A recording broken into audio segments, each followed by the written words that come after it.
Hey guys, welcome to part 2 of the conditional tense, where we're going to be talking about irregular verbs. Now there's quite a few, but several of them belong to the same category with similar rules, so let's walk through them together. For these verbs, poner, tener, venir, salir, y valer, instead of adding ia to the very end like you do for normal verbs, you conjugate it this way. Notice that what's common in all of these verbs is that the letter D is in front of the R. So you have pondría instead of ponería, for example. So the rule here is that you take the verb, you substitute the E or the I with the letter D, and then you proceed with the E as usual. So that's all you need to do, just replace the E with a D. Remember that this rule only applies with these 5 verbs because the other irregular verbs are slightly different. As an example, say we're conjugating tener in the nosotros form. If you think back to the ia conjugations we learned in the first video, you should recall that the nosotros form is íamos.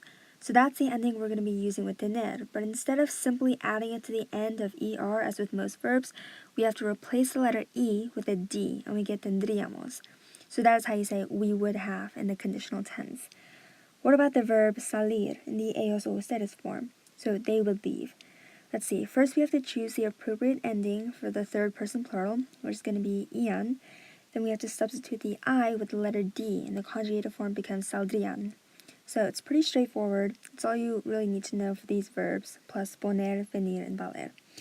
Now, these next 5 irregular verbs follow a slightly different pattern.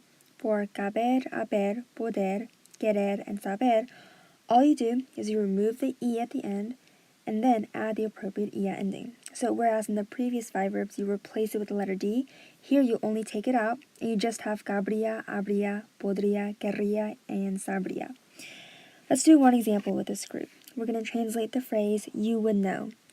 To know in Spanish is saber, of course, so all we do is get rid of the E and ER, and then add the right ending, which is going to be ias, since the subject is second person singular.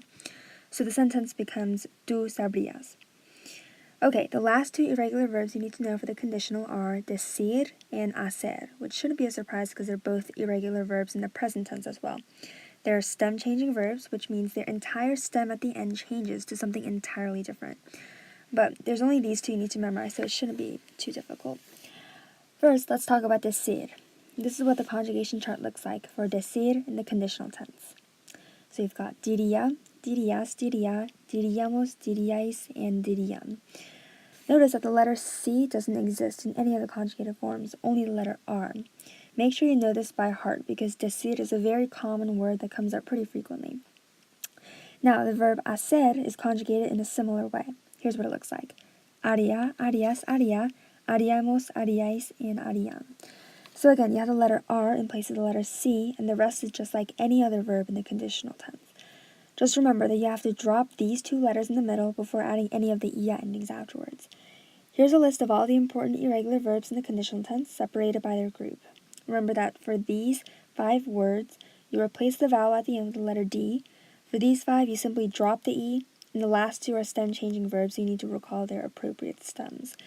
And that's it for the irregular verbs in the conditional tense. If you have any questions, feel free to leave a comment down below.